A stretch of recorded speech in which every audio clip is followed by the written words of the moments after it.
Hi అండి, welcome to సంధ్యా జున్ను vlogs. ఈరోజు నేను ఒక మంచి టిప్ చెప్తానని మీ ముందుకు వచ్చానండి. ఇది చాలా బాగా వర్కౌట్ అవుతుంది. ఇది మంచి యూజ్ఫుల్ టిప్ అండి. ఈ వీడియో ఎండ్ వరకు చూడండి.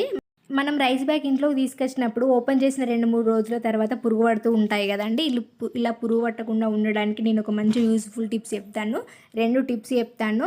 ఇంట్లో వెల్లుల్లి ఉంటాయి కదండి, మంచిగా ఉన్న గడ్డలను, వెల్లుల్లి గడ్డలను తీసుకొని లోపల పెట్టేసుకోండి. లోపల వరకు పెట్టుకోండి. వీటి ఘాటుకు పురుగు పట్టకుండా ఉంటాయి.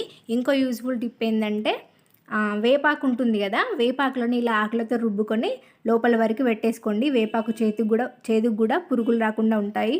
వెల్లుల్లివి మంచిగా ఉన్నవి మాత్రమే తీసుకోండి. పాడైనవి అయితే లోపల రైస్ కూడా పాడవుతాయి.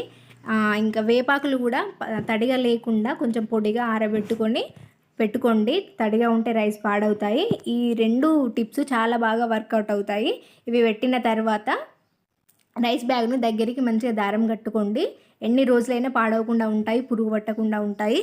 ఈ టిప్ మీకు ఎలా అనిపించిందో కామెంట్ చేయండి. ఈ 2 టిప్లలో ఏది బాగా నచ్చిందో కూడా కామెంట్ చేయండి. ఈ వీడియో మీకు నచ్చితే ఒక లైక్ చేయండి. ఇలాంటి మంచి ఇన్ఫర్మేషన్ కోసం నా ఛానల్ సబ్స్క్రైబ్ చేయండి. Thanks for watching my video.